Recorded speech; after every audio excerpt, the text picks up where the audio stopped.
ನನ್ಬರೆ ನಾವು ಹೊರಗೆ ಹೋಗೋಣ ಎಂದು ಯೋಚಿಸಿದಾಗಲೆಲ್ಲ ನಮ್ಮ ಮೊದಲ ವಿದೇಶಿ ಪ್ರಯಾಣವನ್ನು ಯೋಜಿಸುತ್ತಾ ಇರುತ್ತೇವೆ. ಆಗ ನಮ್ಮ ಮನಸ್ಸಿನಲ್ಲಿ ಅನೇಕ ಸಮಸ್ಯೆಗಳು, ಪ್ರಶ್ನೆಗಳು ಬರುತ್ತವೆ. ಮೊದಲ ಪ್ರಶ್ನೆ ಏನೆಂದರೆ, ನಾವು ಹೋಗುತ್ತಿರುವ ದೇಶದಲ್ಲಿ ಸುರಕ್ಷಿತವಾಗಿರುತ್ತೇವಾ ಅಥವಾ ಅಲ್ಲಿ ಖರ್ಚು ಬಹಳ ಹೆಚ್ಚಾಗುತ್ತದೆಯೇ ಎನ್ನುವುದು. ಇಂತಹ ಅನೇಕ ವಿಷಯಗಳು ನಮ್ಮ ಮನಸ್ಸಿನಲ್ಲಿ ತಿರುಗುತ್ತಿರುತ್ತವೆ. ಇವೆಲ್ಲವನ್ನೂ ಯೋಚಿಸಿದ ನಂತರ ಕೆಲವು ದೇಶಗಳು ನಮ್ಮ ಮನಸ್ಸಿನಲ್ಲಿ ನಿಲ್ಲುತ್ತವೆ. ನಾವು ಮೊದಲ ವಿದೇಶಿ ಪ್ರಯಾಣ ಯೋಜಿಸುವಾಗ ಹೆಚ್ಚು ಖರ್ಚಿಲ್ಲದೆ ಭಾರತದಿಂದ ಬಹಳ ದೂರವಿಲ್ಲದ ಪ್ರಯಾಣ ಬೇಕು ಎಂದು ಬಯಸುತ್ತೇವೆ. ಅಂತಹ ಸಂದರ್ಭದಲ್ಲಿ ಕೆಲವು ಹೆಸರುಗಳು ನಮ್ಮ ಮನಸ್ಸಿನಲ್ಲಿ ಯಾವಾಗಲೂ ಇರುತ್ತವೆ. ಅವು ನೇಪಾಲ್, ಭೂತಾನ್, ಮಲೇಷಿಯಾ, ಥೈಲ್ಯಾಂಡ್. ಈ ದೇಶಗಳಲ್ಲಿ ನಾವು ನಮ್ಮನ್ನು ಸುರಕ್ಷಿತವಾಗಿ ಭಾವಿಸುತ್ತೇವೆ ಮತ್ತು ಕಡಿಮೆ ಖರ್ಚಿನಲ್ಲಿ ಸಂದರ್ಶಿಸಬಹುದು. ಆದರೆ ಇದರಲ್ಲಿ ಒಂದು ಹೆಸರನ್ನು ನಾವು ಆಗಾಗ ಮಿಸ್ ಮಾಡುತ್ತೇವೆ. ಆ ಹೆಸರು ವಿಯೆಟ್ನಾಂ.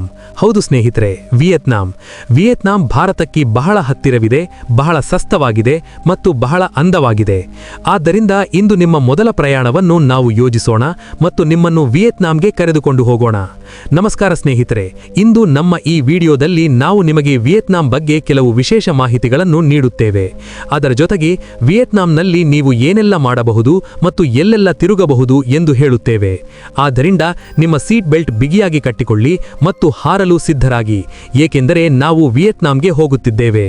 ಸ್ನೇಹಿತರೆ, ವಿಯೆಟ್ನಾಂ ದಕ್ಷಿಣ ಪೂರ್ವ ಏಷ್ಯಾದಲ್ಲಿರುವ ಒಂದು ದೇಶ. ಇದರ ಗಡಿಗಳು ಉತ್ತರದಲ್ಲಿ ಚೀನಾ, ಉತ್ತರ ಪಶ್ಚಿಮದಲ್ಲಿ ಲಾವೋಸ್, ದಕ್ಷಿಣ ಪಶ್ಚಿಮದಲ್ಲಿ ಕಾಂಬೋಡಿಯಾ ಮತ್ತು ಪೂರ್ವದಲ್ಲಿ ದಕ್ಷಿಣ ಚೀನಾ ಸಮುದ್ರದೊಂದಿಗೆ ಇವೆ. ವಿಯೆಟ್ನಾಂ ಸಂಸ್ಕೃತಿ, ಇತಿಹಾಸ ಮತ್ತು ತನ್ನ ಸಹಜ ಸೌಂದರ್ಯಕ್ಕಾಗಿ ಪ್ರಸಿದ್ಧವಾದ ದೇಶ. ಸ್ನೇಹಿತರೆ, ಇಲ್ಲಿನ ಕಾಫಿ ವಿಯೆಟ್ನಾಂ ದೇಶದ ಒಂದು ದೊಡ್ಡ ಭಾಗ. ಬ್ರೆಜಿಲ್ ನಂತರ ವಿಯೆಟ್ನಾಂ ಪ್ರಪಂಚದಲ್ಲಿ ಎರಡನೇ ಅತಿದೊಡ್ಡ ಕಾಫಿ ತಯಾರಕ. ಸ್ನೇಹಿತರೆ, ನಿಮಗೆ ತಿಳಿದಿದೆಯಾ, ವಿಯೆಟ್ನಾಂನೊಂದಿಗೆ ನಮಗೆ ಬಹಳ ಹಳೆಯ ಸಂಬಂಧವಿದೆ. ವಿಯೆಟ್ನಾಂನೊಂದಿಗೆ ನಮ್ಮ ಸಂಬಂಧ ಬಹಳ ಅಪೂರ್ವವಾದುದು ಮತ್ತು ಬಹಳ ಒಳ್ಳೆಯದು ಕೂಡ. ಈ ಸಂಬಂಧ ರಾಜಕೀಯವಾಗಿಯೂ ಬಹಳ ಬಲವಾಗಿದೆ ಮತ್ತು ಪಕ್ಕದ ದೇಶವಾಗಿರುವುದರಿಂದಲೂ ಬಹಳ ಬಲವಾಗಿದೆ. ನಿಮಗೆ ಒಂದು ಕತೆ ಹೇಳುತ್ತೇನೆ. ಇದು ಇಂದಲ್ಲ, ಬಹಳ ಕಾಲದ ಹಿಂದೆ ನಡೆದಿದೆ. ಭಾರತದ ಮೊದಲ ಪ್ರಧಾನಮಂತ್ರಿ ಪಂಡಿತ್ ಜವಾಹರ್ಲಾಲ್ ನೆಹರು ಮತ್ತು ವಿಯೆಟ್ನಾಂನ ಪ್ರಸಿದ್ಧ ನಾಯಕ ಹೋ ಚಿ ಮಿನ್ ನಡುವೆ ಒಂದು ಬಲವಾದ ಸಂಬಂಧ ಏರ್ಪಡಿತು.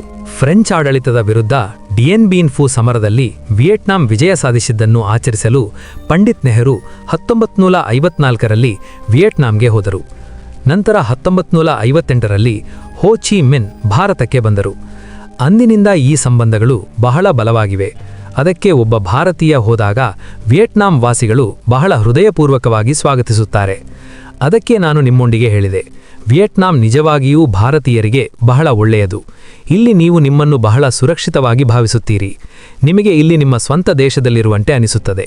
ಸ್ನೇಹಿತರೆ, ನಿಮಗೆ ತಿಳಿದರೆ ಆಶ್ಚರ್ಯವಾಗುತ್ತದೆ. ವಿಯೆಟ್ನಾಂನಲ್ಲಿ ಜನರು ಕಾರುಗಳನ್ನು ಖರೀದಿಸುವುದಕ್ಕಿಂತ ಬ್ರ್ಯಾಂಡೆಡ್ ಬೈಕುಗಳನ್ನು ಖರೀದಿಸುವುದನ್ನು ಹೆಚ್ಚು ಇಷ್ಟಪಡುತ್ತಾರೆ.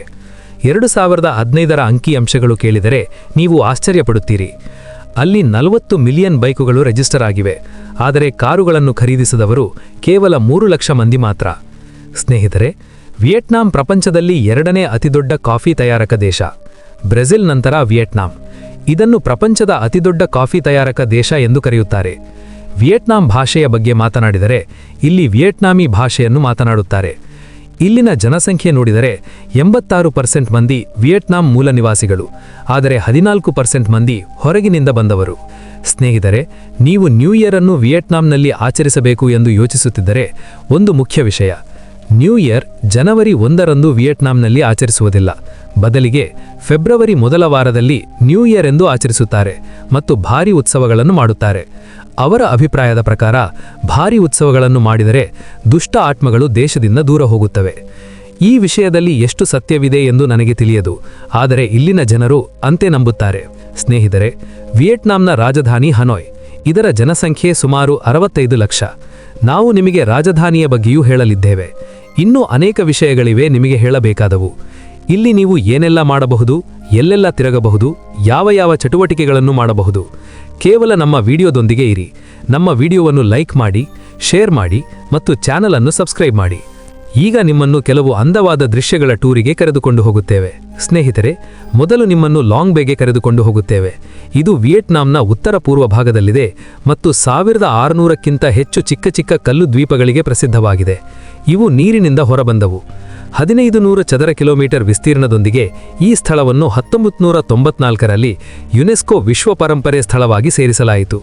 ಇಷ್ಟು ಅಂದವಾದ ದೃಶ್ಯಗಳೊಂದಿಗೆ ಈ ಸ್ಥಳ ಸಿನಿಮಾ ಪ್ರಪಂಚದಲ್ಲೂ ಬಹಳ ಪ್ರಿಯವಾದದ್ದು. ಬಹಳ ಹಾಲಿವುಡ್ ಸಿನಿಮಾಗಳ ಶೂಟಿಂಗ್ಗಳು ಇಲ್ಲಿ ನಡೆದಿವೆ. ಈ ಸ್ಥಳ ಪ್ರವಾಸಿಗರನ್ನು ಬಹಳ ಆಕರ್ಷಿಸುತ್ತದೆ. ನೀವು ಇಲ್ಲಿ ಬಹಳ ವಿಷಯಗಳನ್ನು ಮಾಡಬಹುದು. ಬೇಸಿಗೆಯಲ್ಲಿ ವಿಯೆಟ್ನಾಂ ತಿರುಗಾಡಲು ಇದು ಪರ್ಫೆಕ್ಟ್ ಸ್ಥಳ. ಮಳೆ ಕಡಿಮೆ ಇರುವಾಗ ಮತ್ತು ಹವಾಮಾನ ಸುಖಕರವಾಗಿರುವಾಗ ಇಲ್ಲಿ ತಪ್ಪದೆ ಬನ್ನಿ. ಸ್ನೇಹಿತರೆ, ಇದು ಒಂದು ಆಕರ್ಷಕ ಸ್ಥಳ. ಇಲ್ಲಿಗೆ ಬರಲು ನಿಮಗೆ ಹೆಚ್ಚು ಕಷ್ಟಪಡಬೇಕಾದ ಅಗತ್ಯವಿಲ್ಲ. ಬಹಳ ಬ್ಲಾಕ್ಬಸ್ಟರ್ ಸಿನಿಮಾಗಳ ಶೂಟಿಂಗ್ ಇಲ್ಲಿ ನಡೆದಿದೆ. ಅಂದವಾದ ರಾಕ್ ಫಾರ್ಮೇಷನ್ಗಳು, ಹಸಿರು ಅಕ್ಕಿ ಹೊಲಗಳು, ದಕ್ಷಿಣ ಪೂರ್ವ ಏಷ್ಯಾದ ಅತಿ ದೊಡ್ಡ ದೇವಾಲಯ ನಿಮಗೆ ಇಲ್ಲಿ ಕಾಣಿಸುತ್ತೆ. ಈ ಪ್ರದೇಶದಲ್ಲಿ ಶಾಂತಿ ಇದೆ ಮತ್ತು ಆಧ್ಯಾತ್ಮಿಕ ಸೌಂದರ್ಯವೂ ಕಾಣಿಸುತ್ತೆ. ನೀವು ಈ ಸ್ಥಳದ ಆನಂದವನ್ನು ಪಡೆಯಲು ಬಯಸಿದ್ರೆ ನವ್ಕಾರಾ ಮೇಲೆ ಅಥವಾ ಯಾವುದೇ ಬೋಟ್ ಮೂಲಕ ಹೋಗ್ಬೋದು. ಇದು ವರ್ಷದಾದ್ಯಂತ ತಿರುಗಾಡಲು ಲಭ್ಯವಿದೆ. ಇದರ ಅಪೂರ್ವ ಸೌಂದರ್ಯವನ್ನು ನೋಡಿ ನೀವು ಆಶ್ಚರ್ಯಪಡ್ತೀರಿ. ಸ್ನೇಹಿತರೆ, ಇದು ಹೋಯಾನ್. 999ರಲ್ಲಿ ವಿಯೆಟ್ನಾಂನ ಈ ಪ್ರಾಚೀನ ನಗರವನ್ನು ಯುನೆಸ್ಕೋ ವಿಶ್ವ ಪರಂಪರೆ ಸ್ಥಳವಾಗಿ ಸೇರಿಸಲಾಯಿತು. ಜಪಾನ್, ವಿಯೆಟ್ನಾಂ ಮತ್ತು ಚೀನಾದ ಇತಿಹಾಸ ಮತ್ತು ಸಂಸ್ಕೃತಿ ನೂರಾರು ವರ್ಷಗಳಿಂದ ಇಲ್ಲಿ ಮಿಶ್ರಗೊಂಡಿವೆ. ಇದಕ್ಕೆ ಜೀವಂತ ಉದಾಹರಣೆ ಇಲ್ಲಿನ ನಿರ್ಮಾಣಗಳು. ಜಪಾನಿಯರ ಪುರಾತನ ಸೇತುವೆ, ಚೀನಾ ದೇವಾಲಯಗಳು ಮತ್ತು ಫ್ರೆಂಚ್ ಕಾಲೋನಿಗಳು ಇಲ್ಲಿವೆ. ಅಂದರೆ 3 ದೇಶಗಳ ಮಿಶ್ರಣ ನಿಮಗೆ ಇಲ್ಲಿ ಸಿಗುತ್ತೆ. ಹಳೆಯ ಅಂಗಡಿಗಳನ್ನು ಆಧುನಿಕ ವ್ಯಾಪಾರಗಳಾಗಿ ಬದಲಾಯಿಸಿದ್ದಾರೆ. ಈ ಅಂಗಡಿಗಳಲ್ಲಿ ನಿಮಗೆ ಬಹಳ ವಿಶೇಷ ವಸ್ತುಗಳು ಕಾಣಿಸುತ್ತವೆ. ಅದೇ ರೀತಿ ಬಹಳ ಕ್ಯಾಫೆಗಳು ಮತ್ತು ರೆಸ್ಟೋರೆಂಟ್ಗಳಿವೆ. ಅಲ್ಲಿ ಹೋಗಿ ನೀವು ಸಮಯ ಕಳೆಯಬಹುದು. ವಿಯೆಟ್ನಾಂ ಪ್ರಯಾಣಕ್ಕೆ ಇದು ಉತ್ತಮ ಸ್ಥಳ. ಸ್ನೇಹಿತರೆ, ಈ ನಗರವನ್ನು ಮೋಟಾರ್ ಬೈಕ್ ಸಿಟಿ ಎಂದು ಕರೀತಾರೆ. ಏಕೆಂದರೆ ರಸ್ತೆಗಳು ಮೋಟಾರ್ ಬೈಕುಗಳಿಂದ ತುಂಬಿವೆ. ಕಾರುಗಳಿಗಿಂತ ಇಲ್ಲಿ ಮೋಟಾರ್ ಬೈಕುಗಳು ಹೆಚ್ಚು. ರೆಸ್ಟೋರೆಂಟ್ಗಳು, ಕ್ಯಾಫೆಗಳು, ಶಾಪಿಂಗ್ಗೆ ಮಾಲ್ಗಳು ನಿಮಗೆ ಇಲ್ಲಿ ಸಿಗುತ್ತವೆ. ನಗರದ ಕೇಂದ್ರದಲ್ಲಿ ಡಾಂಗ್ ಕಾಯ್ ಎಂಬ ಚಿಕ್ಕ ಕೇಂದ್ರ ಜಿಲ್ಲೆ ಇದೆ. ಅಲ್ಲಿ ಬಹಳ ಐತಿಹಾಸಿಕ ಮತ್ತು ಪುರಾತತ್ವ ಸ್ಥಳಗಳಿವೆ. ನೀವು ಅಲ್ಲಿಗೂ ಹೋಗಿ ತಿರುಗಬಹುದು. ಸ್ನೇಹಿತರೆ, ಇದು ಹುಯೆ, ವಿಯೆಟ್ನಾಂನ ಒಂದು ಐತಿಹಾಸಿಕ ನಗರ. ಇದು 19ನೇ ಶತಮಾನದ ವಾರಸತ್ವವನ್ನು ತನ್ನಲ್ಲಿ ಹೊಂದಿದೆ. ನೋಡಲು ಬಹಳ ಭಾವನಾತ್ಮಕ ಸ್ಥಳಗಳಿವೆ. ಅಂದರೆ ರಾಜಭವನ. ಇದು ಈ ದೇಶದ ಇತಿಹಾಸ ಮತ್ತು ಸಂಸ್ಕೃತಿಯನ್ನು ತೋರಿಸುತ್ತದೆ. ಈಗ ಹನೋಯ್ ಬಗ್ಗೆ ಮಾತಾಡಬೇಕು. ಹನೋಯ್ ವಿಯೆಟ್ನಾಂನ ರಾಜಧಾನಿ. ಹನೋಯ್ ಆಕರ್ಷಣೆಗಳ ಕೇಂದ್ರ. ಹನೋಯ್ ರಾಜಧಾನಿಯಾಗಿರುವುದರ ಜೊತೆಗೆ ಅಂದವಾದ ನಗರ. ದಕ್ಷಿಣ ಪೂರ್ವ ಏಷ್ಯಾದ ಅತಿ ವೇಗವಾಗಿ ಅಭಿವೃದ್ಧಿ ಹೊಂದುತ್ತಿರುವ ನಗರಗಳಲ್ಲಿ ಇದು ಒಂದು. ನೀವು ಈ ನಗರದ ಪ್ರಯಾಣ ಯೋಜಿಸುತ್ತಿದ್ದರೆ ತಪ್ಪದೇ ಬರಬೇಕು. ಈ ನಗರ ರಸ್ತೆ ನಿಯಮಗಳಿಲ್ಲದ ನಗರ. ಏಕೆಂದರೆ ಇಲ್ಲಿ ರಸ್ತೆಗಳಲ್ಲಿ ಡ್ರೈವ್ ಮಾಡುವುದು ಬಹಳ ಕಷ್ಟ. ಇಲ್ಲಿ ಕೆಲವು ರೆಸ್ಟೋರೆಂಟ್ಗಳು ಬಹಳ ಪ್ರಸಿದ್ಧವಾಗಿವೆ. ಅಲ್ಲಿ ಕುಳಿತು ಪ್ರಯಾಣಿಕರು ತಿನ್ನುವುದು, ಕುಡಿಯುವುದು ಮಾಡಿ ಸಮಯ ಕಳೆಯಬಹುದು. ಸ್ನೇಹಿತರೆ, ವಿಯೆಟ್ನಾಂನ ಈ ಟೂರಿಸ್ಟ್ ಸ್ಥಳಗಳು ನಿಮಗೆ ಹೇಗನ್ಸಿದ್ವು? ನಮಗೆ ತಪ್ಪದೇ ಹೇಳಿ. ನಮ್ಮ ಚಾನೆಲ್ ಅನ್ನು ತಪ್ಪದೇ ಸಬ್ಸ್ಕ್ರೈಬ್ ಮಾಡಿ.